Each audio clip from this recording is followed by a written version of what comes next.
Olá!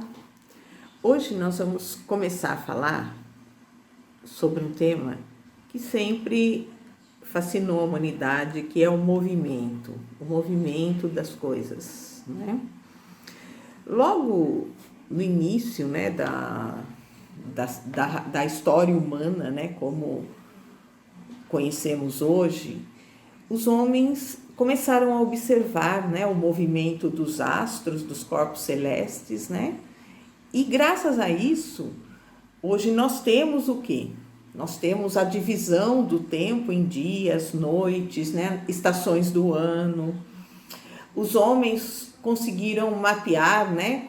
Quando aconteceriam as cheias, né? As enchentes, qual a melhor época da colheita. E tudo isso o homem fez observando a natureza, observando o movimento do sol, o movimento dos astros, né? E até mesmo calendários, né? Nós temos graças a essa observação que o homem faz do movimento, né? E sempre houve na história da humanidade pessoas que estudaram os movimentos, que fizeram teorias para explicar o movimento.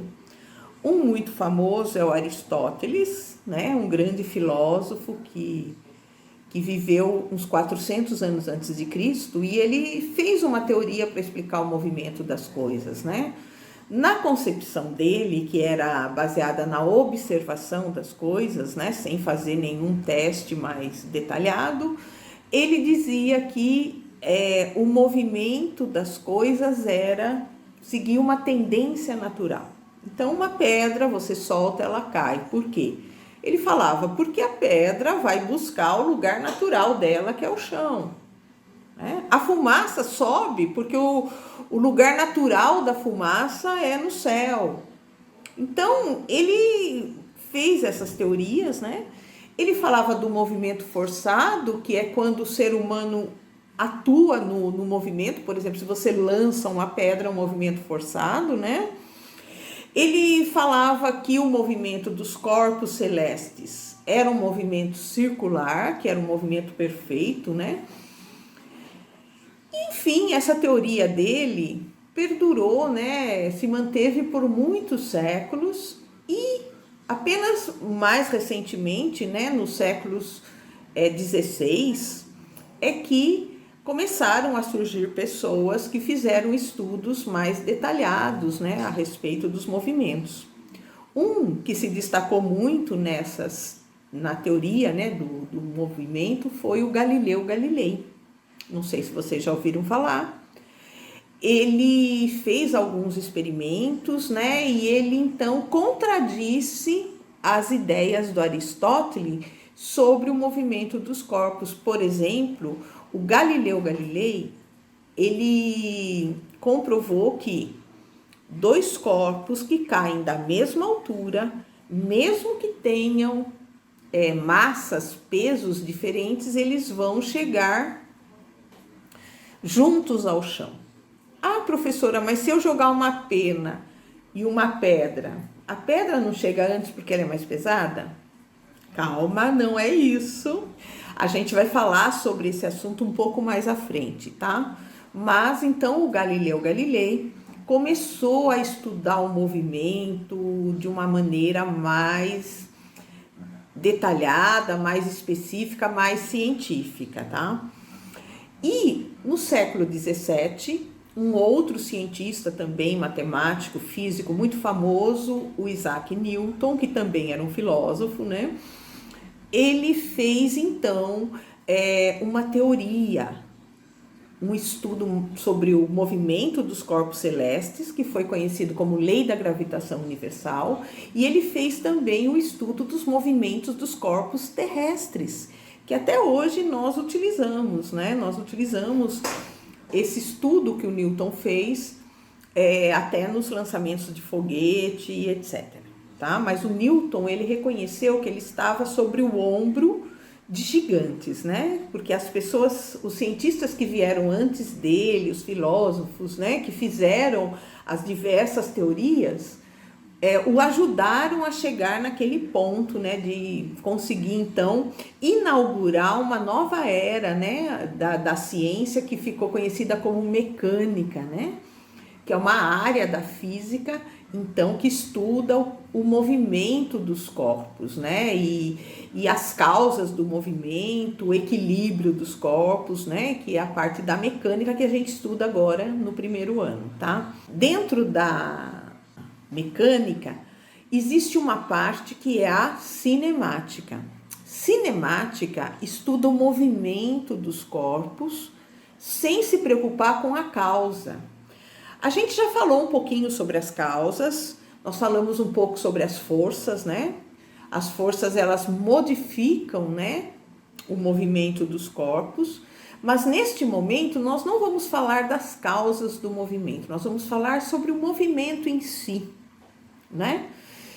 E a cinemática, ela tem duas partes, né? Tem a cinemática escalar, que se preocupa apenas com o valor da velocidade, né?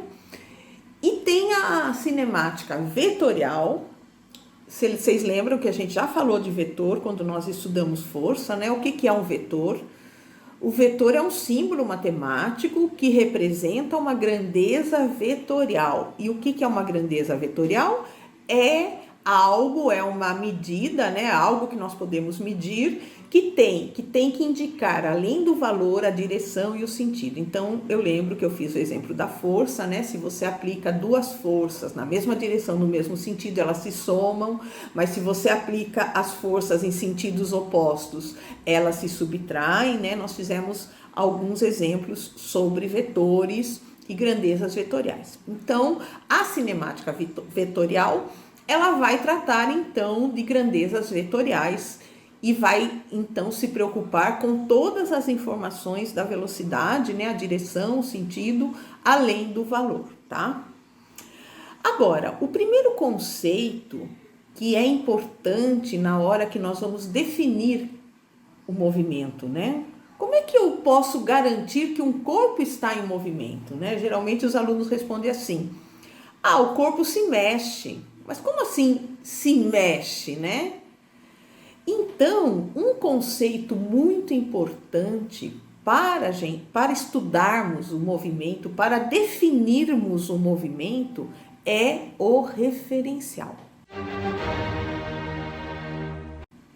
Então, eu gostaria que vocês observassem agora o exemplo que eu vou mostrar usando este objeto aqui. Quem sabe quem é? Esse aqui é o Penadinho, que é um dos personagens do Maurício de Souza ali da Turma da Mônica. E vamos usar também um carrinho, no caso desse carrinho aqui é um carrinho a pilha, ok? Aqui tá o Penadinho e o carrinho. E agora eu quero que vocês me respondam o seguinte, ó. O Penadinho está em movimento ou está em repouso? E o carrinho está em movimento ou em repouso? Agora, ó, eu vou pegar o Penadinho, vou colocar ele aqui em cima do carrinho, tá?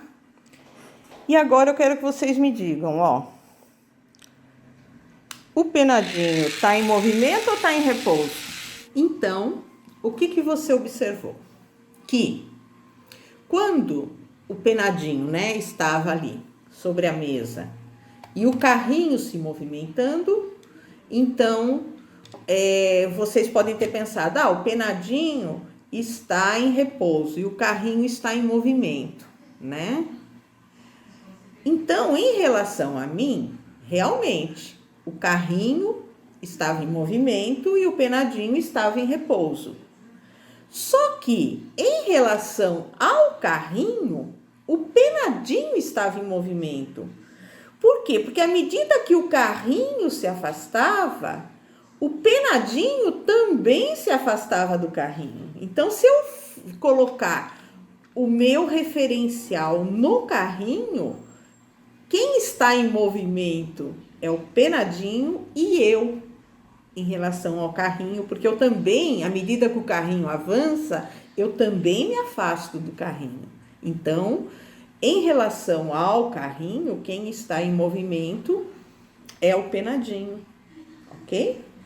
Agora, quando eu coloquei o penadinho aqui, né, grudadinho aqui no carrinho, o que acontece?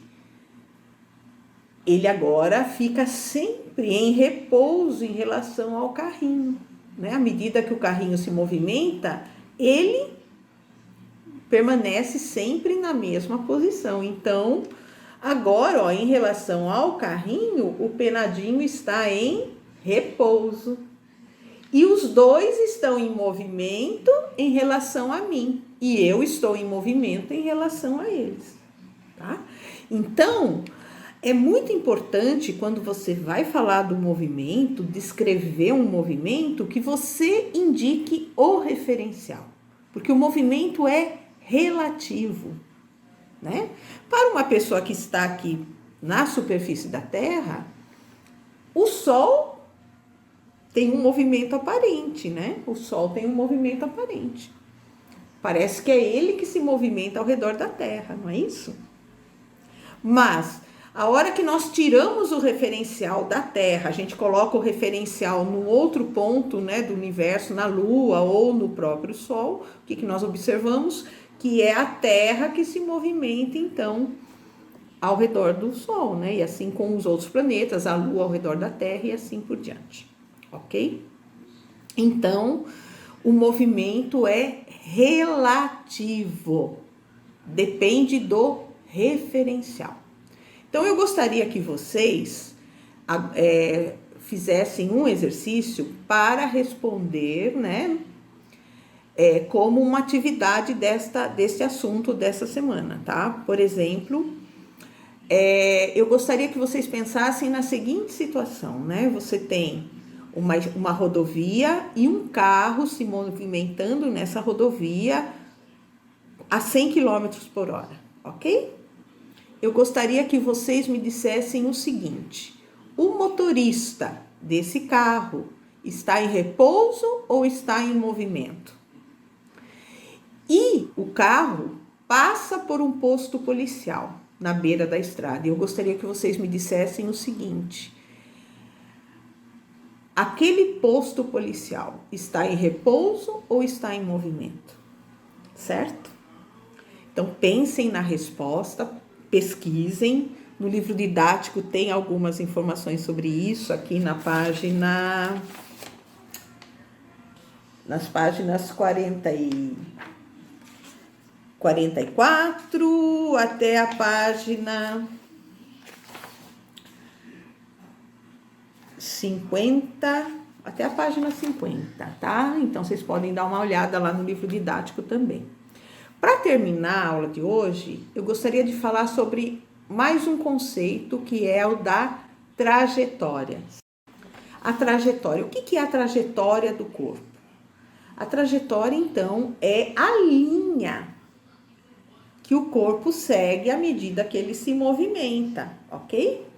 Então, imagine, por exemplo, uma pessoa caminhando na areia da praia, ela vai deixando as pegadas dela, né? Então, aquelas pegadas vão definir a trajetória que aquela pessoa fez, né? Então, é o caminho que o corpo realiza durante o movimento, isso é a trajetória. Então, você pode ter uma trajetória em linha reta, você pode ter uma trajetória circular, né? Por exemplo, a ponta, né, de um ponteiro daqueles relógios antigos, né? Ele faz uma trajetória circular, né? Você pode ter uma trajetória espiralada, né? E assim por diante, parabólica. Então, a trajetória é o caminho. Quando um jogador chuta uma bola, a bola faz uma parábola, certo?